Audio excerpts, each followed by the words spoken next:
Welcome to The Explainer. So today, we're cracking open one of the all-time great works of history, Edward Gibbon's The Decline and Fall of the Roman Empire. And we're going to dig into a really fascinating paradox. How is it possible that the very things that made Rome so peaceful, so prosperous, could have also planted the seeds of its own destruction? Okay, so when you think of what made Rome great, what comes to mind? Probably legions, right? Conquests, massive territories. But the historian Edward Gibbon, he argued that the empire's real strength, its secret sauce, wasn't just its army. Nope, it was something way more subtle and a lot more sophisticated. For Gibbon, Rome's staying power came down to its brilliant system of government. It wasn't just about winning battles. It was this incredibly well-built political and social machine, a framework that managed to hold millions of people together, and not just for a little while, but for centuries. All right, let's really get into it. We're going to look at what you might call the software of the empire, the big ideas that held this whole thing together, and we're kicking it off with two pillars that were just absolutely crucial for uniting such a diverse group of people: religion and citizenship. Gibbon had this incredibly sharp take on Roman religion.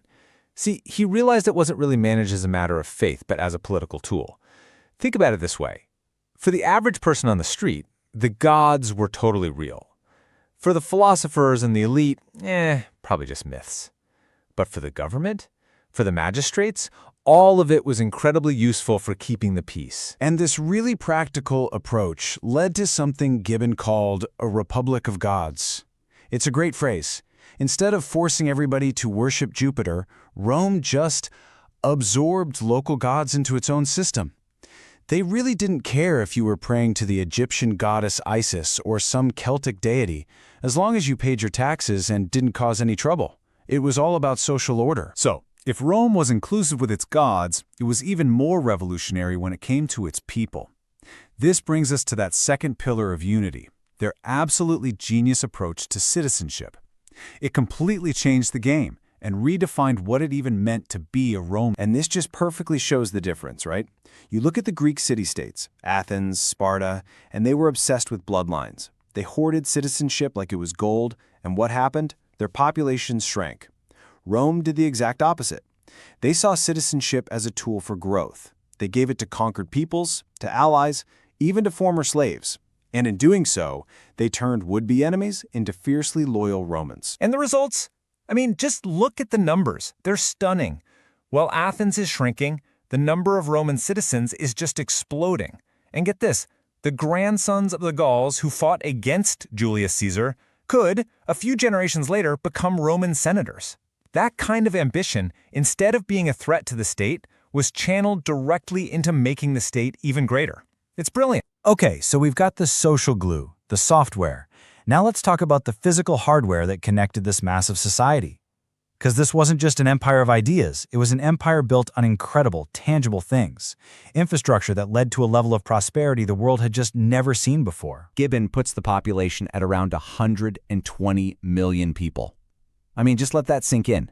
That was likely the biggest, most diverse society ever brought together under one government in human history up to that point. So the question is, how on earth do you manage something that massive? Well, one answer is cities. Thousands of them. Gaul alone had something like 1,200 cities, and provinces like Asia and Spain were just packed with them. And these weren't just boring administrative outposts either. No, they were thriving, vibrant hubs for trade, for culture, for everything. And all these cities, they were connected. We've all heard about the Roman roads, but they were true marvels of engineering. One single main highway stretched for over 4,000 Roman miles. Think about that, cutting straight through mountains, bridging rivers. And yeah, they were built to move legions, but they ended up moving everything else. Goods, ideas, culture, knitting the entire empire into a single unit. But here's something that Gibbon points out that is just remarkable. A huge chunk of this public infrastructure, we're talking temples, theaters, aqueducts, it wasn't funded by the state. It wasn't the emperors paying for it. Nope, it was wealthy private citizens who saw it as their civic duty, their honor, to pour their own money into making their cities beautiful. And there's a perfect story that illustrates this spirit. It's about a guy named Herodes Atticus. He was an Athenian, living under Roman rule during this golden age of the Antonines, and his story starts when his father just stumbles upon an immense treasure. So his dad, being a careful guy, reports the treasure to the emperor. He basically says, hey, this is way too much money for a private citizen like me. And the emperor's reply is just fantastic. He tells him essentially, it's yours. Abuse it. Go have fun with it. And Herodotus absolutely took that advice to heart. How did he abuse his fortune? By building these magnificent public structures all over the place. An aqueduct for the city of Troas, a massive 600-foot marble stadium in Athens, theaters, baths, you name it. And this wasn't just, simple charity. It was a deep cultural expectation. This is what you did if you were wealthy. So let's step back. We've just painted this picture of incredible unity, peace, prosperity. On the surface, it looks like the perfect society, right? But this is where Gibbon hits us with a really tough question. In all of this staggering success, was there a hidden cost? A fatal one? And this is where we get to the great paradox that Gibbon identified. He argued that the very things that made the empire so successful, that long peace, that stable, uniform government, were the very things that, in the end, became its fatal flaws. He calls it a slow and secret poison. What a phrase! The idea is that centuries of safety, of stability, they slowly, quietly, began to eat away at the very virtues that had made Rome great to begin with. So first up, he saw a decline in what you'd call public courage, that fierce, independent spirit that was forged when the Republic was constantly in danger. It just faded away.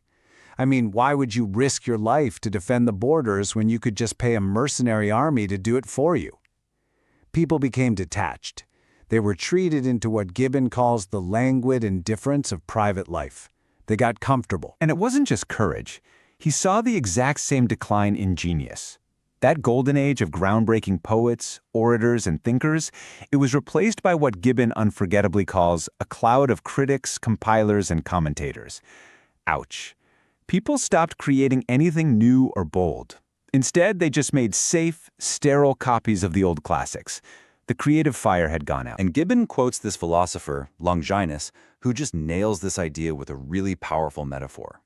He basically said that generations of living in this safe, orderly, but ultimately unfree society, he calls it a just servitude, had basically stunted human potential. It stopped people from growing. Longinus argued that the Roman mind had become like the limbs of a child that were bound too tightly. They couldn't expand. They couldn't reach their full size. People could look back and admire the incredible achievements of their ancestors, but they just couldn't replicate them. They couldn't achieve that greatness for themselves anymore. And that leaves us with Gibbon's final, and let's be honest, deeply unsettling thought.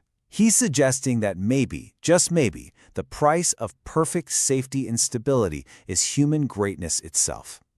So we have to ask, was that long, peaceful prosperity of the Roman Empire actually its crowning achievement, or was it the very poison that made its collapse inevitable?